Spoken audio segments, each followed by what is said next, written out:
ನಮಸ್ಕಾರ ಸ್ನೇಹಿತರೆ. ಬೆಲ್ಲದ ಅಚ್ಚು, ಈ ಬೆಲ್ಲದ ಅಚ್ಚು ದೇವರ ಪೂಜೆಯಲ್ಲಿ ಎಷ್ಟು ವಿಶಿಷ್ಟವಾದಂತಹ ಸ್ಥಾನವನ್ನು ಪಡ್ಕೊಂಡಿದೆ.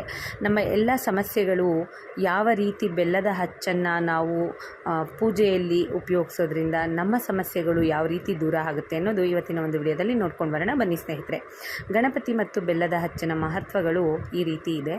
ಯಾರು ಗಣಪತಿ ಸ್ತೋತ್ರವನ್ನು ಪ್ರತಿದಿನವೂ 33 ಸಾರಿ ಓದಿ ಗಣಪತಿಗೆ 33 ಗರಿಕೆಯನ್ನು ಅಥವಾ 33 ಹೂವಿನಿಂದ 33 ದಿನ ಪೂಜೆಯನ್ನು ಮಾಡಿ ಪ್ರತಿದಿನ ಬೆಲ್ಲ ನೈವೇದ್ಯವನ್ನು ಮಾಡ್ತಾ ಬಂದು 34ನೆಯ ದಿನ ಆ ಎಲ್ಲ ಬೆಲ್ಲದ ಸಮೇತ ಗಣೇಶ ದೇವಾಲಯಕ್ಕೆ ಹೋಗಿ ತಾಂಬೂಲ ಸಮೇತವಾಗಿ ಬೆಲ್ಲವನ್ನು ನೀಡೋದ್ರಿಂದ ನಿಮ್ಮ ಸರ್ವ ಸಮಸ್ಯೆಗಳು ಕೂಡ ನಿವಾರಣೆ ಆಗುತ್ತೆ. ಆರೋಗ್ಯ ಭಾಗ್ಯವಾಗುತ್ತೆ, ಸಾಲದ ಬಾಧೆ ನಿವಾರಣೆ ಆಗುತ್ತೆ, ಉದ್ಯೋಗದಲ್ಲಿ ಯಶಸ್ಸು ದೊರೆಯುತ್ತೆ, ಜೀವನದಲ್ಲಿ ಒಂದು ಒಳ್ಳೆಯ ನೆಲೆಯನ್ನು ಕಾಣುವಿರಿ. ಹಾಗೆ ಯಾರು ಬೆಲ್ಲದಚ್ಚಿಗೆ ಪ್ರತಿದಿನ ಬಿಲ್ವಪತ್ರೆಯಿಂದ ಪೂಜೆ ಮಾಡ್ತಾ ಬರ್ತೀರೋ ಅಂತಹವರಿಗೆ ಎಂತಹ ಹಣದ ಸಮಸ್ಯೆ ಇದ್ದರೂ ಕೂಡ ನಿವಾರಣೆಯಾಗುತ್ತೆ.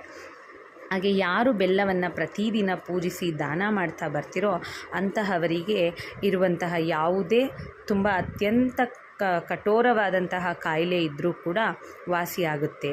ಹಾಗೆ ಬೆಲ್ಲ ಮತ್ತು ಜೀರಿಗೆಯನ್ನು ಅವಿವಾಹಿತರು ಎಷ್ಟು ಮದುವೆಗೆ ನಾವು ಪ್ರಯತ್ನ ಪಡ್ತಿದ್ದೀವಿ, ಮದುವೆ ಆಗ್ತಿಲ್ಲ ಅನ್ನುವಂಥವರು ಕೂಡ ಪ್ರತಿದಿನ ನೀವು ಇಂತಿಷ್ಟು ದಿನ ಅಂತ ಹೇಳಿ ಸಂಕಲ್ಪವನ್ನು ಮಾಡಿಕೊಂಡು, ಅಂದರೆ 5, 3, 9 ಅಥವಾ 41 ಈ ರೀತಿಯಲ್ಲಿ ನೀವು ಸಂಕಲ್ಪವನ್ನು ಮಾಡಿಕೊಂಡು ಸಂಕಲ್ಪ ಮಾಡಿರುವಂತಹ ಪ್ರತಿದಿನ ಜೀರಿಗೆ ಬೆಲ್ಲವನ್ನು ದೇವಿ ಶ್ರೀ ಪಾರ್ವತಿ ಪರಮೇಶ್ವರ ಇಬ್ಬರೂ ಇರುವಂತಹ ದೇವಸ್ಥಾನ ಆಗಲಿ ಅಥವಾ ಶ್ರೀ ಲಕ್ಷ್ಮೀನಾರಾಯಣರು ಇಬ್ಬರೂ ಇರುವಂತಹ ಒಂದು ದೇವಸ್ಥಾನವಾಗಲಿ ಅಥವಾ ಕಾತ್ಯಾಯಿನಿ ದೇವಸ್ಥಾನಕ್ಕಾಗಲಿ ನೀವು ಪೂಜೆಯನ್ನು ಮಾಡಿಸಿ ನೈವೇದ್ಯವನ್ನು ಬೆಲ್ಲದಿಂದ ಮಾಡಿಸಿ ಆ ಪ್ರಸಾದವನ್ನು ತಿನ್ನುತ್ತಾ ಬಂದರೆ ಬೇಗ ನಿಮಗೆ ವಿವಾಹ ಸಮಸ್ಯೆಗಳು ದೂರ ಆಗಿ ನಿಮಗೆ ಮದುವೆ ಅನ್ನೋದು ಗೊತ್ತಾಗುತ್ತೆ.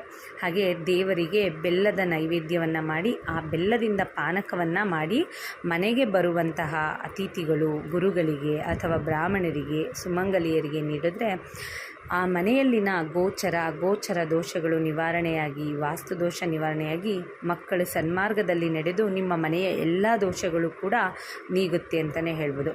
ಹಾಗೆ ಪ್ರತಿ ಸೋಮವಾರ ಬೆಲ್ಲಕ್ಕೆ ಪೂಜೆಯನ್ನು ಮಾಡಿ ಆ ಬೆಲ್ಲದಿಂದ ಶಲ್ಯಾನ್ನ ಮಾಡಿ ಅಥವಾ ಬೆಲ್ಲದನ್ನವನ್ನು ಮಾಡಿ ಈಶ್ವರ ದೇವರಿಗೆ ರುದ್ರಾಭಿಷೇಕ ಮಾಡಿಸಿ ಆ ನೈವೇದ್ಯವನ್ನು ಕೆಲವೊಬ್ಬರು ಭಕ್ತರಿಗೆ ಹಂಚಿದರೆ ನಿಮಗೆ ಸರ್ವ ರೋಗಗಳು ಕೂಡ ನಿವಾರಣೆ ಆಗುತ್ತೆ, ಶನಿ ದೋಷ ಕಡಿಮೆ ಆಗುತ್ತೆ, ಮನೆಯ ಅಭಿವೃದ್ಧಿ ಆಗುತ್ತೆ, ಹಣಕಾಸಿನ ಸಮಸ್ಯೆಗಳಿರ್ಬೋದು, ಆರೋಗ್ಯ ಸಮಸ್ಯೆ ಇರ್ಬೋದು, ಪ್ರತಿಯೊಂದು ಸಮಸ್ಯೆಗೂ ಕೂಡ ನಿಮ್ಮಿಂದ ದೂರ ಆಗುತ್ತೆ ಅಂತಲೇ ಹೇಳ್ಬೋದು. ಸ್ನೇಹಿತರೆ, ನೋಡಿದ್ರಲ್ವಾ ಗಣಪತಿ ಹಾಗೆ ದೇವರ ಪೂಜೆಯಲ್ಲಿ ಬೆಲ್ಲದ ಮಹತ್ವಗಳು ಯಾವ ರೀತಿ ಇದೆ, ನಮ್ಮ ಸಕಲ ಕಷ್ಟಗಳಿಗೂ ಬೆಲ್ಲದಿಂದ ಯಾವ ರೀತಿ ಪರಿಹಾರ ಸಿಗುತ್ತೆ ಅಂತ ಹೇಳಿ ನೋಡಿದ್ರಲ್ವಾ ಸ್ನೇಹಿತರೆ.